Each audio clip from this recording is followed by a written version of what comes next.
Hey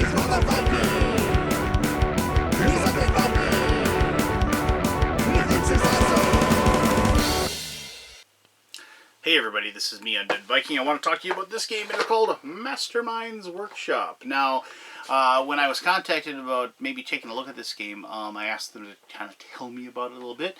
And the way they described it was a bunch of gnomes running around a scrapyard trying to throw robots together to protect themselves against a crazy old gnome who has created this giant robot that is walking inexorably towards their workshop looking to smash it to smithereens.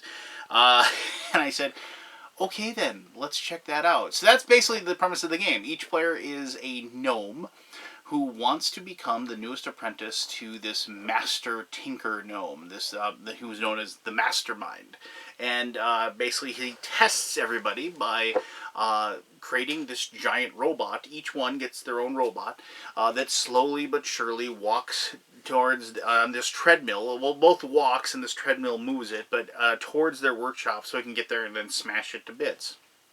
And along the way, the gnome players will be trying to collect, they have these robots, they go out and collect resources for them, and then they attempt to get these schematics for building their own smaller robots that will then go out and fight this giant masterbot. And whoever is able to destroy their masterbot will likely be named the new apprentice to Mastermind, the head gnome. And so that's what you're trying to do. There's no victory points or anything like that. You're just trying to destroy this giant robot that is trying to destroy you. So pretty cool. So let me show you how this game is played, and we'll come back here and I'll tell you my final thoughts about why I've had a lot of fun playing this game. Alright, cool. Alright, this is Mastermind's Workshop, and let me just dive into what you're looking at here, and then I'll show you how the game is played. Alright, so each person, and this is not like the main game board, each person is just going to have this game board, and what this represents your workshop, which is there, that is being attacked by the Mastermind's giant robot that's coming to attack you, represented by this meeple. And here's this little track as he travels towards your little workshop, and he's going there to destroy it. Now this is a treadmill, and so the robot can actually move by its own power and actually by the treadmill as well. So just keep that in mind. And you might notice that there's these different colors here. When I get into how the attacks are done, whether you're attacking the robot that's attacking you with your robots that you create, or the master bot, as it's known, is attacking your workshop. It is also determined, the range is determined by these colors. So if you had a weapon, like you can notice here, like there's these little tiny yellow arrows here. The Masterbot comes standard, like with its exoskeleton. It has those two little yellow range arrows. So when the Masterbot gets to this level, he is able to attack the workshop. So just kind of just keep that in mind. So, and obviously then he can attack in green and purple as well. So if you're lucky enough to be able to hit in red, then so forth. Now the same goes true for robots that you create. So like each person is going to start with like a type of robot that you can create, and this is a light ballista robot, and you can see this also has a yellow range, and so once the Masterbot is that close, then you can attack it. Now since I have this out, I might as well just show you how this works. Every robot you create has a few things to look at. Up here, you get one of these cards to begin with, and you can see it as a starter card because it has this little S down here. But you get one of these cards randomly, a starter schematic to begin with. And then there is more out here that you can purchase as the game continues. So you can see here, this number up here, that is how much gold it costs to purchase the schematic, and that means then you're able to build that particular robot. And then over here it tells you the different resources that you need to create the robot. And so, and you can, those are represented over here by your robots, your gathering robots. So here's your hydrobot, and you can water and wood, and then drilling bot, the gears, and I believe that is supposed to be metal of some type, I forget. And then the mining bot, and then there's pipes and gold over there. And so all of those start at 4 when you begin the game, and So you'll be, as you increase your resources, you'll just use those dials to increase them or decrease them. Just keep that in mind. But anyway, so here you have the light ballista. It has, so it needs 4 wood, 1 water, 2 gears, a sheet of metal, and a pipe, and you'll be able to create it. And then you can see down here it has a 4 attack, and so you would roll when you attack with it. You're going to roll 4 attack dice, as you can see. Those are the attack dice over there. It has 1 defense, so if you decide to use this robot to defend against a master bot attack, he will add 1 defense to your workshop, basically preventing 1 damage that would come in. And then you might notice there's these 1, 2, 3 over on these spots. So you notice with this like this, it's 3. So every time you use a robot, you will rotate it like so, and then you'll rotate it like so. And once it's used the last time, it then becomes scrap. And it no longer can do anything. And it takes up a space in your bays over here. You can only have 2 robots normally. You can increase it through a way that I'll explain here in just a little bit. But so you have to scrap the robots. And when you scrap robots, you get back resources equal to half of what it took to create them, rounded down. So in this case, you wouldn't get any water. You wouldn't get any of the pipes or the metal over here. But you would get 2 wood and 1 gear back when you scrap the robot. So just, kind of keep that in mind. That's how those robots work. And I'll explain a little bit more as far as when we do the attacks. I'll actually show you an attack using this guy when we get to that point. So over here, as I said, these are the schematics. These are the scrapyard cards. And so scrapyard cards are just basically cards that you can use that'll break the rules in some way. So this card must be played and drawn. An army of drill bots shows up at your workshop. Roll the drilling bot resource die 3 times and add those resources to your cache. So you just get something bonus in there. And I'm going to find here. So here's an empty bay. This card can be used any time. You find a bay buried under clutter and complete with everything for a guardian robot. This card provides housing for an extra guardian bot. That's how you'd get an extra bay from the 2 that you have. But so, there's other things in here like resource abundance. Every player may roll a resource die of their choice. The player drawing this card chooses 2 different resource dice to roll. The players add those results to the resources. Now some of them don't have to be played immediately when you draw them. So here you have this. The choice is mine. To play this card whenever another player is in the mastermind phase, you make the choice for step 2 instead. I'll explain what step 2 is in just a little bit. But I just want to show you that the cards don't necessarily ever be just a play it immediately type of thing.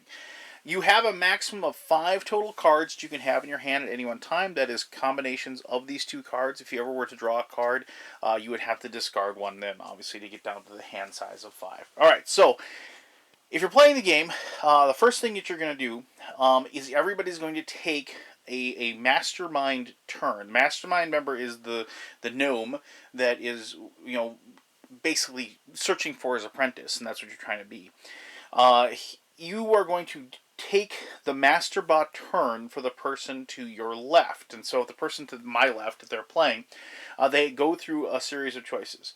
So they get to tinker with the masterbot. Now, how do you tinker? Well, you might have noticed that these small little cards over here. Now, these small cards represent the masterbot's the head, the torso, right arm, left arm, and legs. And to begin with, you just have the exoskeleton. It has a 1 defense for the torso. It has a 1 movement with its legs, and has that fairly weak attack, 1 attack with both of the arms. And you notice that the head doesn't have anything to it. It doesn't give you any bonuses. But what you can do is you get to pick one of these cards, and you draw it, and you can replace it onto that the masterbot that you're creating. So we're going to go ahead, and we're just going to draw one of these head parts of the robot. We'll see what we get. And so this one looks like it gives a +1 to movement. You can see down here. And you can see up here with this red 2, that is the health of the part of the robot. Now, parts of robots can be targeted by the players if they don't like a particular piece that is attacking. Like, I don't want that robot to be able to move so fast, so maybe I want to look for something like to basically prevent that from happening, because he's going to be able to move a little bit quicker, and he's going to be able to get close to my workshop and be able to use his abilities to attack me, and that's never a good thing. So, but I still have to wait for the other player to finish off their turn. So now, during step 2, and I'm going to show you this, during step 2, remember that step 2, that card, the choice is mine, you take action, select one. You can either attack based on range, you can defend, you add 1 to the defense during the next player phase, or you can activate the treadmills, move bot ahead 2 spaces. So, player decides to do that. You know why? Because they can go 1, 2, they move the bot 2 spaces, and then you then go to initiate movement. Well, he's got a 1 movement, but he's got a +1 to it now. So he gets to move it 2 forward like that, and he's right on the precipice of getting towards the yellow spot on the board where he's able to attack me. And so that's not a good thing, obviously, because I want to get attacked.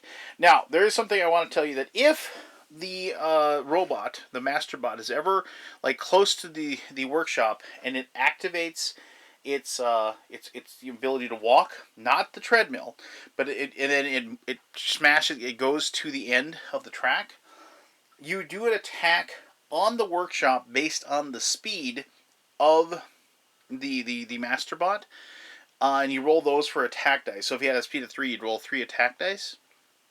And the Masterbot automatically takes 1 point of damage due to the fact that it has ran into your workshop. So just something to keep in mind, and then when that happens, it immediately then goes back to the beginning of the track and starts up anew. And you might have noticed that there are these cool little tracks here.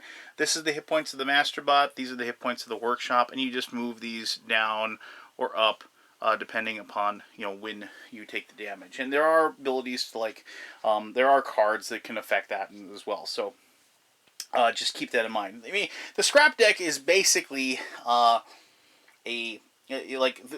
with a lot of games, just cards that break the rules in some way.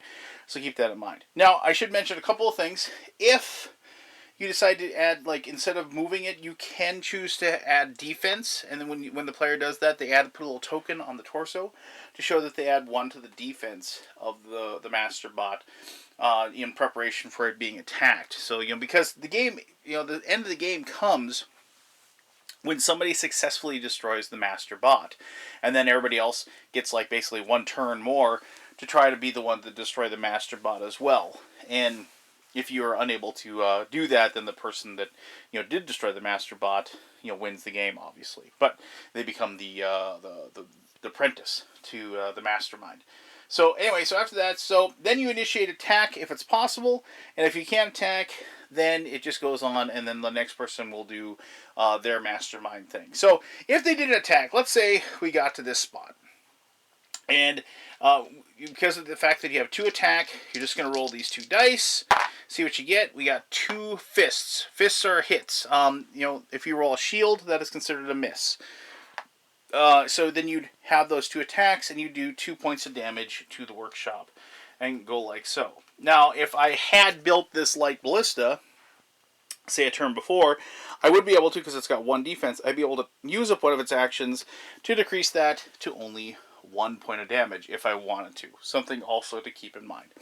So after that's done, and after everybody else has done the mastermind sections, then the players can actually take their actions. So the first thing they're going to do is they're going to harvest resources. And the player then just takes these dice, they roll them, and then it'll tell you. So 1 gear, 2 wood, and 2 pipes. And they would just add those to the to the board over here. After you've harvested resources, then if you have any bots to scrap, you'll scrap them at that point. If your workshop has been destroyed, you are able to rebuild it for a lot of gold. You have to spend 10 gold to rebuild your workshop, but if you have the gold, and you can do it, and you can get it obviously resources, and there's cards that allow you to roll for resources like we saw, things like that, but you can rebuild your workshop if it's been destroyed. If you get your workshop destroyed twice, you're out of the game, so keep that in mind. But then you dig in the scrap pile, which means you just draw a card from the top of the deck. See what we get here. Multitasking, you can use this card at any time. Play at the beginning of step 1 of any mastermind phase to force mastermind to choose 2 actions against a player. This cannot be used to do against the same action twice. So, just a cool little card to have. Put that with the rest of the cards that you have. And then you can go to the market. So in any order, you can buy a schematic. You can clear the schematics for 3 gold. Like, you can just erase the 3. You don't like the 3 that you have the options of there.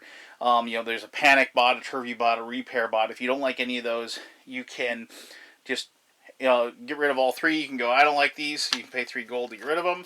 And then turn over 3 new ones. So we got the Colossus bot, the Pugilist bot, and the Magneta bot. And so like maybe those are options that you prefer.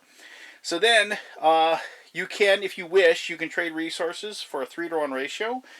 So any 3 can get you something else. And like, say you really wanted gold to be able to buy this Colossus bot for 8 gold. Like, you could trade those in to get more gold, so you could buy the Colossus bot if you so desire.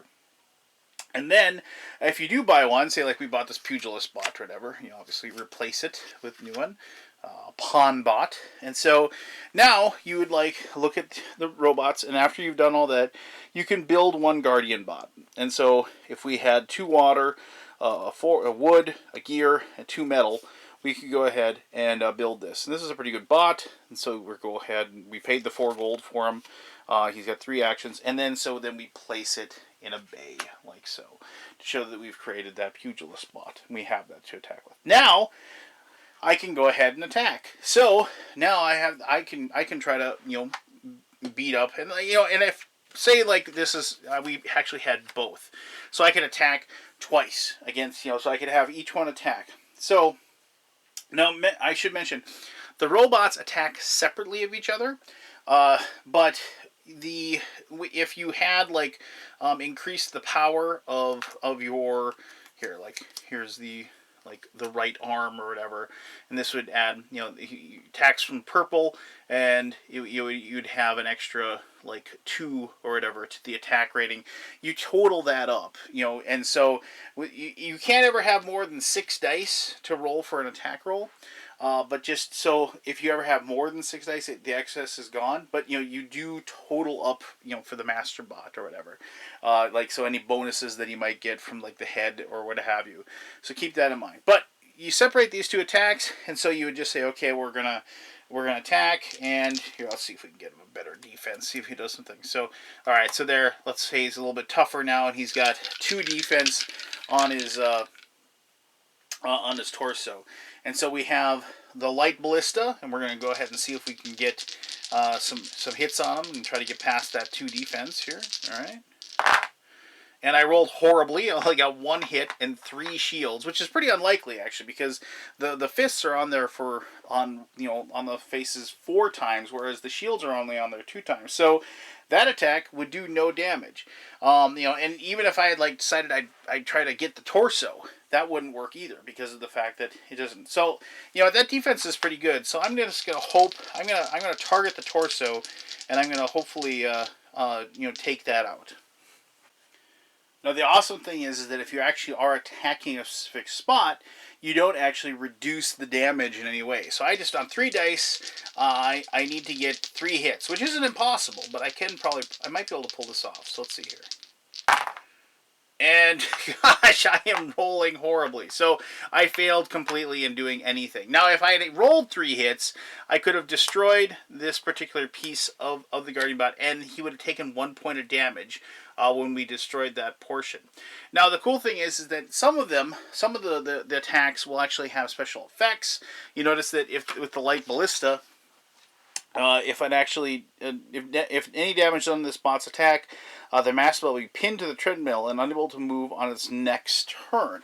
And so that's only if you attack it, just to try to do damage. And so if you'd done that, you could have gone ahead and put this little thing in there saying that it can't move. It can still move with the treadmill because the treadmill moves, but it can't move its feet to move closer, which would probably be helpful because the treadmill, once again, remember, it only moves 2 spaces. And if we had this big giant evil claw thing that once it gets to purple, it can actually do more damage. When it only moves 2, it's not going to be able to get there next turn. So something that would be good. But there you go. That's how attacks work. So once everybody's done all their attacks, then you will go ahead and everybody gets done, and you're just going to go on to the next phase, and you're going to do the mastermind phase again and move the robots and do the attacks and whatever. Back and forth, until, like I said, one person manages to kill the master bot that is attacking them. Once they've done that, everybody else gets a turn to try to destroy their master bot. If more than one person destroys the master bot, then you're going to go ahead and check to see who has the most hit points left for their workshop. If like one person had their workshop destroyed once, or before the other, and the other person hadn't, that also is the tiebreaker as well. But anyway, that would mean that then the winner is picked by the gnome mastermind, and you become his apprentice. And there is actually a cool rule that if you go through all of the options for breaking the tie, and you still haven't, then you still can, and everybody's still tied, then you go to charge in. Everybody has to charge into the middle of the arena and have the tied and have a gnomish fist fight. In which case, each person rolls a die, and the first time, one of you manages to roll a hit and the other person rolls a shield, then you win the fist fight and are declared the winner. If no gnome destroys their master bot, and then every workshop gets totally destroyed, reluctantly the mastermind will declare the last gnome standing as his apprentice.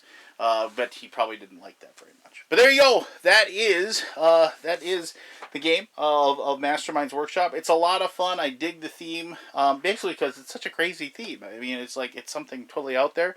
And I really like the whole randomness of creating the robots and getting the resource and everything like that. It isn't really a heavy game, but it is a very competitive game, and I really enjoy games that pit me against the other players. But let me talk more about that in my final thoughts. Alright, cool theme aside, I just, this is one of those games where, as I said, it is a competitive game. I am somebody that enjoys games like this that kind of bridge the gap between something that is just a pure thematic type game, but also has some strategic or Euro elements, if you will. This has the resource collection, it has card play, it has hand management, and the fact of the matter is that there's a lot of cool things that the creator went through with this, and I didn't talk about this, but when you have your cool little gnome, they have special powers. I forgot to talk about this a little bit. You get this gnome card and you draw them randomly. And like this particular gnome, you can notice he's got like a little cyborg eye going on there. And that gives him a bonus whenever he's rolling the mining die for resources. He just gets a bonus +1 resource. Other gnomes that you have here, I'll grab some of these. Other gnomes like this guy, this guy, well, no, this guy's pretty cool, actually. And they all have cool names, too, like Rumbic Thicklethorn. And, he's got these little boots that he's, kind of like Iron Man boots or whatever. And he's blasting away. And I should mention that each one of these has, this cool little backstory on the back as well to kind of add with the whole thematic portion of it. But it says right here, Rumbic's steam thrust boots afford him a tremendous vantage points of the approaching Masterbot, granting his offensive bots the ability to attack one space further than normal when attacking. So, and it even has a little quote from him that says, "If the gods wanted us to walk, they wouldn't have given us thrusters." And so, the fact of the matter is that there's a lot to the game as far as actually the theme. But theoretically, this game could have been about anything. But I like the fact that it's the theme that kind of drew me in to begin with. I mean, when, like I said, they described the game to me as just robots smashing each other to bits in the scrapyard. That's fun. That's cool. That creates images in my head. And then when they actually go to the trouble of actually having this really cool art and having these cool little gnomes with the cool names and the cool little backstories, it just kind of adds that whole immersion that I look for in these games. It's all well and good to create, collect resources and use them to trade them in for something else that trades in for something else, and so forth down the line. But when you actually then make a narrative with it, I find that to be a lot of fun, and it just makes the game have a little more substance to it, if you will. So, flat out, the game's not super heavy at all. It is very straightforward. The rules are very straightforward. I love the fact that you get to kind of decide what the robots are doing to attack the person to your left. There is some strategy and some tactics involved there. Like you want to hang back because you have a good long range weapon that your robot has. So you can use that as long as possible before you get close, and then perhaps then the robots, the guardian robots that the players made, then get to act and attack back, things like that. The +1 defense, and I mean it's not a huge amount of choices, but it's just enough to kind of be able to tailor the actions and tailor the process that you want to go through, because it'd be one thing if you could just create the robot exactly. Basically when I used to make mechs, when I played BattleTech, where it's okay, I need 2 long-range missiles, and I need some medium lasers when things get close, and so on and so forth, and that was all well and good, but because of the fact that you're kind of randomly throwing this thing together, kind of hodgepodge with all these different cards or whatever that designate the different parts of the robot, I really like that. I mean, because of the fact that then you can kind of picture this robot that has maybe super galloping legs because it moves really fast, but tiny spindly arms because it doesn't have a very good attack rating or something like that. So maybe then your whole thing is you want to just race that robot as fast as you can down that treadmill to smash into the workshop over and over again to knock it down. So cool stuff like that just kind of makes the game more than just what it looks like on the surface. And bottom line is, I've had a ton of fun with it, with my friends and with my daughter when we played it. And I think that if you kind of like these dice resource Euro type games with a really funky, cool theme, I think you're really going to like Mastermind's Workshop. So there you go. If you have any questions about the game, please ask away. I'll be happy to answer those to the best of my ability. As always, thank you very much for taking the time to watch this video. And until next time, I am me, the Undead Viking, and I'm telling you to have yourself one heck of an awesome day. All right, bye-bye.